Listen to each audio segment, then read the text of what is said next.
আপনারা জানেন রামায়ণ ভারতবর্ষের অন্যতম মহাকাব্য। সবাই আমরা রামায়ণ পড়েছি, আর রামায়ণ সম্বন্ধে জানি না খুব কম লোকই আছে। কেউ পড়েছি, কেউ শুনেছি, কেউ টিভিতে দেখেছি। রামায়ণের সবচেয়ে দুটো ক্যারেক্টার প্রধান, রাম এবং রাবণ। দুজনের যুযুধান, দুজনের লড়াই হয়েছিল, সব আমরা জানি। কথায় বলে রাম রাবণের লড়াই। কিন্তু আমরা কি জানি রাম সম্বন্ধে যতটা আলোচনা হয় শ্রীরামচন্দ্র সম্বন্ধে, তার চরিত্র, তার গুণ, রাবণ সম্বন্ধে কি অতটা আলোচনা হয়? আমরা কি অতটা জানি না? রাবণ সম্বন্ধে আমাদের জানাটা একটু কম হয়, কারণ তার জীবন নিয়ে আলোচনাটা কম। কিন্তু রাবণ সম্বন্ধে যদি আমরা জানি, দেখব রাবণ ছিলেন একজন বীর যোদ্ধা। রাবণ শাস্ত্রে পণ্ডিত ছিলেন, শস্ত্রেও পণ্ডিত ছিলেন। মানে তিনি যেমন তার বেদ পুরাণ সব কিছুতে তার অভিজ্ঞতা ছিল, তেমনি তিনি সমস্ত ধরনের শস্ত্র মানে অস্ত্র চালাতে পারতেন। তিনি ছিলেন ব্রাহ্মণ। শুধু তাই নয়, তিনি শিবের উপাসক ছিলেন, মানে ধার্মিক ছিলেন। রাবণের মধ্যে সব গুণ ছিল, যার জন্য রাবণ তার লঙ্কাকে সোনার লঙ্কায় পরিণত করেছিল। মানে ঐশ্বর্য, ধন, সামরিক শক্তি, একজন রাজা, শক্তিশালী রাজা, যা থাকা প্রয়োজন সব ছিল। আর রাবণের ভয়ে দেবতা, দানব, দৈত্য, মানুষ সবাই কম্পিত ছিল। সারা ত্রিভুবন রাবণকে সবাই মান্যতা দিত। এইখানে যে রাবণ মহাশক্তিশালী, মহাধনুর্ধর যে রাবণ, তিনি কেন রাবণের কাছে পরাজিত হলেন? শ্রীরামচন্দ্রের কি ছিল? তিনি অযোধ্যার রাজকুমার ছিলেন। অযোধ্যা একটি ছোট্ট রাজ্য। তিনি বনে বাস করেছিলেন। তার সঙ্গে অস্ত্র শস্ত্র, কোনো সম্পদ কিছুই ছিল না। তারা যারা সৈন্য, তারা কারা ছিল না? বনবাসী। তারা একেবারে সমাজের নিচুর তলের লোক। তাদের নিয়ে তিনি একটা বিশাল সৈন্যদল গঠন করেছিলেন। এবং তার কাছে আধুনিক যে অস্ত্র, তৎকালীন আধুনিক অস্ত্র তার কাছে কিন্তু ছিল না। তৎসত্ত্বেও এই রাম রাবণ যুদ্ধে রামচন্দ্র জয়ী হয়েছিলেন, রাবণ পরাস্ত হয়েছিলেন। রাবণের ওই যে 10 মুন্ড রাবণ, 20 হাত রাবণ, তার মানে বিশাল তার শক্তিরই এটা রূপক, শক্তিরই পরিচয়। সেই মহাশক্তিশালী যোদ্ধা শ্রীরামচন্দ্রের কাছে হেরে গেছে। কেন? আপনাদের মনে তো প্রশ্ন আসতেই পারে।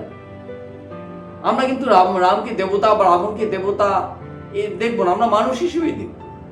যদি দেখি রাবণের মধ্যে সব গুণ ছিল, কিন্তু তৎসত্ত্বেও একটা মাত্র দোষ ছিল, খুব ছোট্ট একটা দোষ ছিল। রাবণের চরিত্র বলের হানি হয়েছিল। রাবণ যখনই পরস্ত্রী হরণ করলেন, যখন সীতা হরণ করলেন, তখনই তার যা কিছু গুণাবলী, আর যা কিছু সম্পদ অর্জন করেছিলেন নিজের চেষ্টায়, সমস্ত কিছু ধূলিসাৎ হয়ে গেল। চরিত্র বল যে কত বড় বল! রাম রাবণের এই যে লড়াইতে রাবণের পরাজয় কিন্তু এটা দৃঢ়ভাবে প্রমাণিত করে। নমস্কার, আসুন চরিত্র বল বাড়ানোর উপায় সম্বন্ধে আমাদের দ্বিতীয় যে পর্যায় সেটি শুরু করতে যাচ্ছি। আমরা এর আগের দিন চরিত্রের যে ইংরেজি প্রতিশব্দ ক্যারেক্টার, CHARACTER, এই ক্যারেক্টার যে নটি যে লেটার দিয়ে তৈরি, ক্যারেক্টারের 5টি লেটার দিয়ে আমরা আলোচনা করেছি। CHARA। আজকে বাদ বাকি যে 4টি লেটার মানে CTER, এই 4টি লেটার নিয়ে আমরা আলোচনা করব। আসুন, প্রথম লেটারটি কি না? C for compassion. কম্প্যাশন মানে আপনারা জানি, কম্প্যাশন মানে দয়া হয়, কম্প্যাশন মানে সহমর্মিতা হয়, কম্প্যাশন মানে অপরের জন্য ভাবা হয়। তা চরিত্র যার দৃঢ়, বলিষ্ঠ, চরিত্র বল যে বাড়াতে চায়, তার জন্য কিন্তু কম্প্যাশন বা সহমর্মিতা অত্যন্ত জরুরি। মানে আপনি আপনার চরিত্র কি করে দৃঢ় হবে?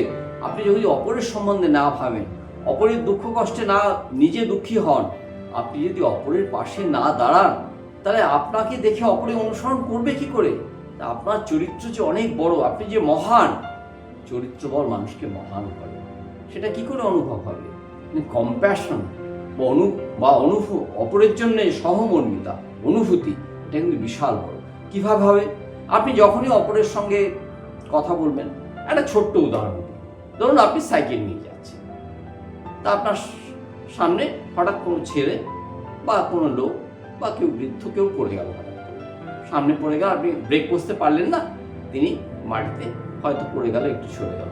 আপনি সঙ্গে সঙ্গে যদি সাইকেলটা থামিয়ে আর নেমে সরি বলেন বা তাকে বলেন যে আপনার দেখি কি হয়েছে, এটা হচ্ছে সে কিন্তু সঙ্গে সঙ্গে তার মুখে যে কটু কথা আপনার বিরুদ্ধে এলে এসছে, এই দেখে সাইকেল চালাতে পারেন না, চোখের মাথা খেয়েছেন, হানো তানে সব, সেগুলো কিন্তু সে বলবে না। কেন বলবে না?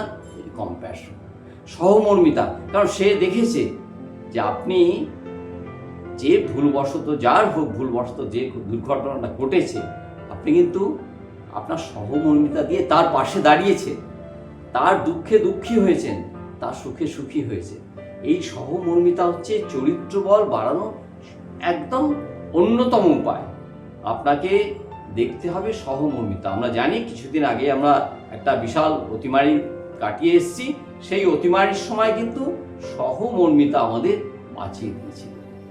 এই কম্প্যাশন ছিল বলে আমরা কিন্তু শেষ হয়ে যাইনি। এটা আমাদের যেমন ব্যক্তি জীবনে তেমনি সমাজ জীবনে কম্প্যাশন একটা অত্যন্ত বড় জিনিস চরিত্র গঠনের উপায় হিসেবে। দ্বিতীয় কি আসছে? টি।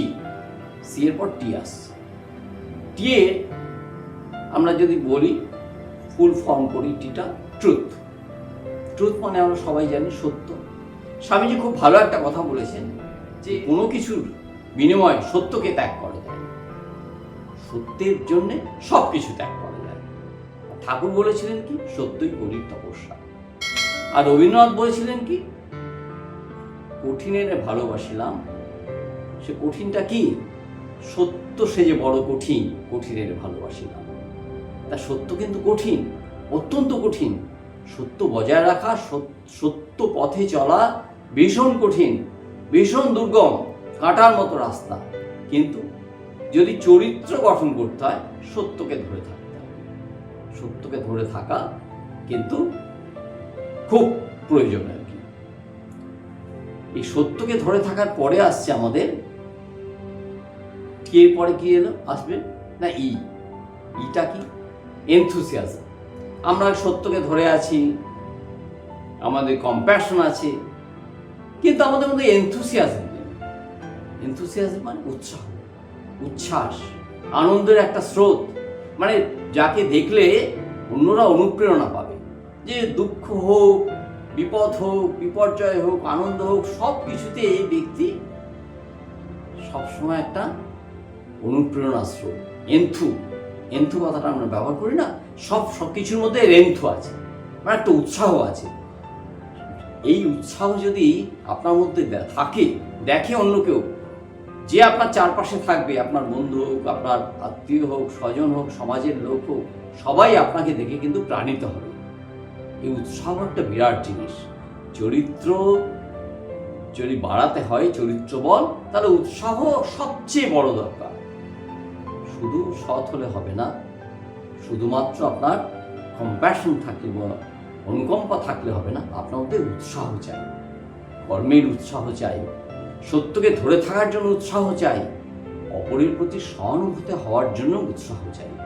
এই উৎসাহ হচ্ছে এনথুসিয়াজম, এবং এটা আপনাকে আপনার চরিত্র গঠনে অন্যতম সহায়ক।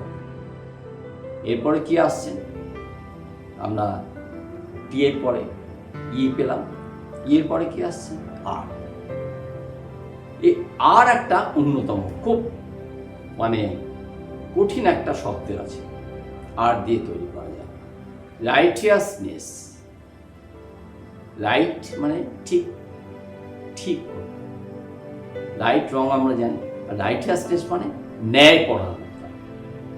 আমরা শুধু সত্যকে ধরে থাকলে হবে, শুধু উৎসাহী হলে হবে না, শুধু সাহস থাকলে হবে না, শুধু অনুকম্পা বা সহমর্মিতা থাকলে হবে না, আমাদের ন্যায় পরায়ণ হতে হবে। ন্যায়পরায়ণ যদি আমরা হতে পারি, মানে আমরা যদি অপরের প্রতি এবং নিজের প্রতি ন্যায়পরায়ণ হতে হবে, কোনটা ন্যায় কোনটা অন্যায় এই বোধ আমাদের থাকতে হবে। এই ন্যায়পরায়ণতা একটা বিশাল ব্যাপার, কিন্তু খুব ছোটোখাটো ব্যাপার নয়, এটা অনুশীলনযোগ্য। এটা আমরা যদি অনুশীলন করি তাহলে আমরা ন্যায়পরায়ণ হতে হয়। মানে একজন সে খুব দুস্থ, সে হয়তো কিছু খাবার কোথার থেকে হয়তো ধরা যাক কার কাছ থেকে হয়তো নিয়েছে, হয়তো অন্যায়ভাবেও নিয়েছে, বা কোনো মতে অভাবে স্বভাব নষ্ট হয় না, হয়েছে। কিন্তু আমরা যদি ভাবি এই ও তো অন্যায় করেছে, অনৈতিক কাজ করেছে, না, তার অবস্থাটা বুঝতে হবে।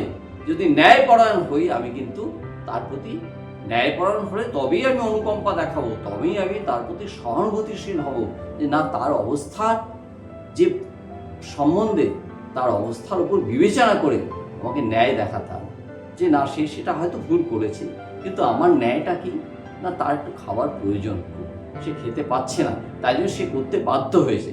কিন্তু যদি তাকে আমি দূরে সরে দিই, তাই যদি শাস্তি দিয়ে দিই, তাহলে কিন্তু আমি ন্যায়পরায়ণ হলাম না। এখানে বিবেক খুব প্রচণ্ডভাবে কাজ করে। সেই জন্য একদম চরিত্রবান মানুষ তিনি কিন্তু ন্যায়পরায়ণ হবেন। আমাদের বাংলার খুব সৌভাগ্য যে অত্যন্ত চরিত্রবান একজন মানুষ জন্মেছিলেন এই বাংলায় অনেক আগে, বাংলা নবজাগরণের প্রথম দিকে, যার সম্বন্ধে সবচেয়ে বেশি বলে গেছেন রবীন্দ্রনাথ। রবীন্দ্রনাথ তার চারিত্র পূজায় বিদ্যাসাগর সম্বন্ধে অসাধারণ উক্তি করে গেছেন, যে বিদ্যাসাগর ছিলেন একজন বাঙালি, তিনি অচল অটল। তার কি ছিল? তার চরিত্রগুণ ছিল, অসাধারণ চরিত্রগুণ ছিল। তিনি যেটাকে ন্যায় বলে ভাবতেন, যেটাকে সত্য বলে ভাবতেন, তার জন্য কখনোই আপোষ করতেন না। একটা ছোট্ট গল্প আছে বিদ্যাসাগর সম্বন্ধে, অনেকেই হয়তো আপনারা জানেন। বড়লাট তাকে বলেছিলেন যে ইউরোপীয় পোশাকে আসতে, এবং তার বন্ধু তাকে খুব অনুরোধ করলেন যে দেখো ঈশ্বর, তুমি ইউরোপীয় পোশাক পরে দাও। বড়লাটের কাছে যাবে, কোট প্যান্ট হ্যাট তৎকালীন যা পোশাক, এটা না পরে গেলে ভালো লাগে। তিনি বন্ধুর সঙ্গে প্রচুর অনুরোধ হয়ে বাধ্য হয়ে তিনি ওটা পোশাক পরে একদিন গেলেন।